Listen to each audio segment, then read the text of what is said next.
नमस्कार दोस्तों, मेरे YouTube चैनल पर आपका स्वागत है। आज की कहानी है, जब एक सहेली ने दूसरे सहेली का घर तोड़ने की कोशिश तो बहन ने किया कुछ ऐसा कि उसकी अक्ल ठिकाने आ गई। फटी कमीज, धूल से सना शरीर और छिले हुए घुटने सलाका की ननद ने जैसे ही घर में प्रवेश किया, दादी माँ ने पूरा घर सिर पर उठा लिया। कब तक तू इस तरह भागम भाग करती फिरेगी? 1000 बार समझाया, स्कूल से सीधे घर आया कर। सलाका को यह सब सुनकर आश्चर्य हुआ कि घर के किसी भी सदस्य ने दादी माँ को कुछ कहने की जरूरत नहीं की। सलाका की अभी फरवरी में ही शादी हुई थी, इसलिए उसका पहली बार इस बात से सामना हुआ था। फिर एक दिन की बात है, सलाका रसोई में खाना बना रही थी। उसने सुना दादी माँ सासू माँ को ऐसे डांट फटकार लगा रही थी जैसे सासू माँ कोई दूध पीती बच्ची हो। दादी माँ के इस व्यवहार से सलाका बेहद ही रुष्ट हो गई। सलाका ने सोचा, मेरी सासू माँ ने मुझसे कभी ऊंची आवाज़ में बात नहीं की। मैं जिस दिन से इस घर में आई हूँ उस दिन से सासू माँ ने मुझे बेटी जैसा प्यार दिया, जिसने मुझे एहसास तक नहीं होने दिया कि मैं इस घर की बहू हूँ या फिर बेटी। उस कौशल्या जैसी सास को इतना न्याय सहना पड़ रहा है। मेरी सासू माँ के ऊपर यह अभद्र व्यवहार मैं बर्दाश्त नहीं कर सकती। एक दिन सलाका आंगन में धूप सेक रही थी। उसकी ननद नियति स्कूल से दौड़ में फर्स्ट प्राइज लेकर घर आई। खुशी से नियति ने कहा, भाभी देखो मेरा प्राइज, कहकर उसके गले चिपक गई।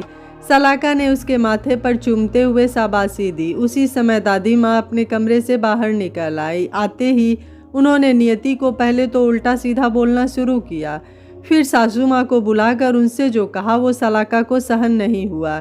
दादी माँ के शब्द थे, अरे कुलच्छणी, कुछ नहीं कर सकती है तो कम से कम अपनी औलाद को अच्छे संस्कार ही दे।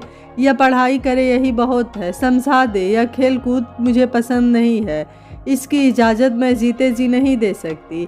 सलाका का दिमाग हिल गया।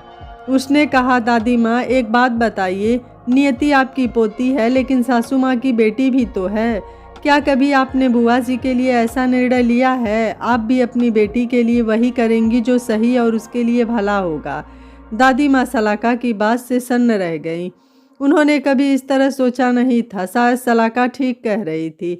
फिर भी दादी माँ रौबदार आवाज़ में दहाड़ कर बोली, बहू रानी, बड़ों से ज़्यादा पटर पटर नहीं करते हैं, अपनी हद में रहकर बात करो। लेकिन सलाका आवेश में बोले जा रही थी, दादी माँ आपको पता है, पीढ़ियों के साथ साथ बुजुर्गों को अपनी सोच का दायरा बदल लेना चाहिए, जो बुजुर्गों के लिए अच्छा होगा। नहीं तो आप जैसे बुजुर्ग ही बच्चों के साथ सामंजस्य स्थापित करने में फेल हो जाते हैं, इसलिए वह अकेलेपन का शिकार होकर रात दिन घुटते रहते हैं। सलाका की सासू माँ ने कहा, बेटा चुप हो जा, वह हमारी बड़ी हैं। सासू माँ आप इन्हें बड़ा मानती हैं, मगर बड़प्पन तो इनके अंदर दूर दूर तक कहीं लेस मात्र भी नजर नहीं आ रहा है। आज दादी माँ को अपनी गलतियों का एहसास हुआ था, जो समय के साथ जरूरी भी हो गया था। दादी माँ अपने कमरे में चुपचाप चली गई। घर में सन्नाटा ऐसा पसरा था मानो घर नहीं शमशान हो। आज चारों तरफ सन्नाटा देखकर सलाका के ससुर महेश को कुछ अंदाजा हो गया था। आज के ठीक 15 दिन पहले उन्होंने माँ से बात करनी चाहिए थी, मगर उनकी पत्नी ने कहा, समय के साथ सब ठीक हो जाएगा। महेश जब माँ के कमरे में पहुंचा तो माँ को चुपचाप लेटे हुए देखा। महेश ने माथे पर हाथ रखकर पूछा, माँ आपकी तबीयत खराब है क्या?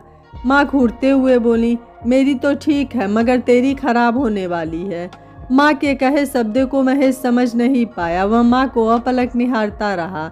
माँ बोली, अपनी पत्नी को आवाज़ देकर बुला। महेश बोले, माँ आपको जो कहना है मुझसे कहो, पार्वती को बीच में मत लाओ। माँ ने जोर से आवाज़ लगाई, पार्वती बहू। महेश को यकीन नहीं आया। माँ ने आज मेरी पारो को पार्वती बहू कहकर संबोधित किया। पार्वती भागती हुई माँ के पास आई। जी माँ जी, हम तुमसे बहुत नाराज़ हैं बहुरिया। हमारे इतने अत्याचार सहन करने की तुम्हें ज़रूरत क्या थी? पारो, तुम्हारे जैसी बहू मिलना हमारा बहुत बड़ा भाग्य था। हमारी जैसी सास पाना बेटा तुम्हारा दुर्भाग्य। लेकिन कभी तो मेरे दुर्व्यवहार का प्रतिकार किया होता। तेरी बहू सलाका बहुत भाग्यवान है जो तेरे जैसी सास मिली है। तभी नियति कमरे में पापा के लिए चाय नाश्ता लेकर आ गई। दादी माँ ने नियति से कहा, बिटिया अपनी दौड़ का फर्स्ट प्राइज हमें भी दिखा दो। हम भी तो अपनी सहेलियों को दिखाएं कि हमारी पोती भी अच्छी धाविका है। इधर सलाका सोच रही थी, आवेश में बोल तो गई लेकिन अंदर से बहुत ही दुखी थी। उसने सोचा दादी माँ के साथ मुझे ऐसा नहीं करना चाहिए था, चल कर दादी से माफ़ी मांग लेती हूँ।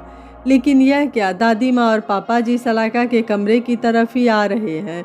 उसका दिल जोर जोर से धड़कने लगा। शायद दादी माँ ने पापा जी से शिकायत कर दी है।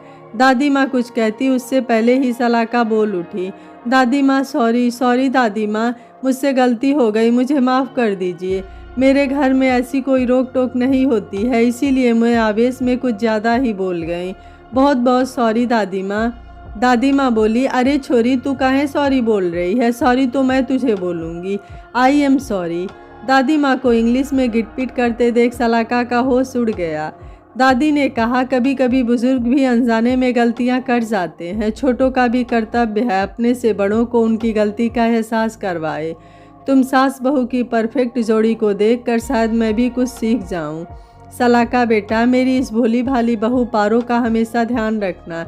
यह खरा सोना है जो ईश्वर ने मुझे उपहार में दिया था, लेकिन मैंने कभी इसकी कीमत नहीं समझी। आज तुम्हारी बातों ने मुझे इस बात का एहसास दिला दिया कि मेरी बहू खरा सोना है। आज तक इसने कभी भी मेरे दुर्व्यवहार के खिलाफ आवाज नहीं उठाई। तभी पार्वती सासू माँ से आंखों में आंसू भरकर बोली, माँ आप मुझसे पहले की तरह ही बात करिए ना, आपका इस तरह इज्जत वाला प्यार पराया सा लगने लगा है।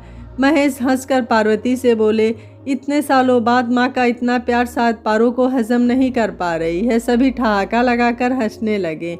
सलाका को पहली बार अपनी सास को खिलखिलाकर हंसता हुआ चेहरा देखकर बहुत सुकून मिला था। आज 3 पीढ़ियों की सोच और विचार एक साथ मिल गए थे। सलाका ने दादी माँ के साथ ही सासू माँ की थाली परोसी तो पार्वती बोल पड़ी, सलाका बेटा मैं तेरे साथ खाऊंगी। दादी माँ ने हंसकर कहा, मैं अपनी बहू के साथ और पारो तू अपनी बहू के साथ खाना खाएंगे।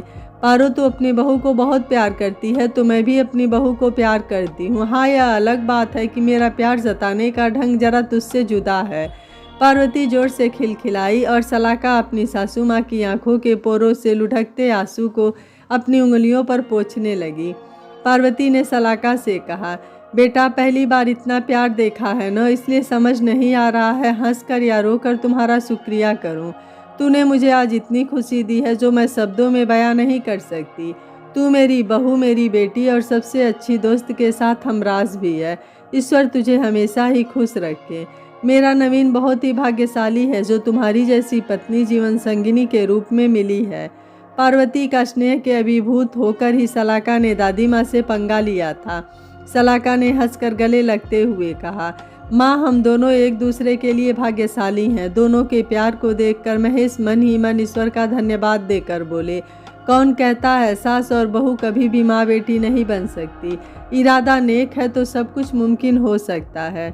यह कहानी आपको कैसी लगी आप मुझे अपनी राय कमेंट बॉक्स में ज़रूर दीजिएगा। वीडियो पसंद आया है तो वीडियो को लाइक शेयर एंड चैनल को सब्सक्राइब कर लीजिएगा। Thank you for watching. मिलते हैं अगली कहानी में।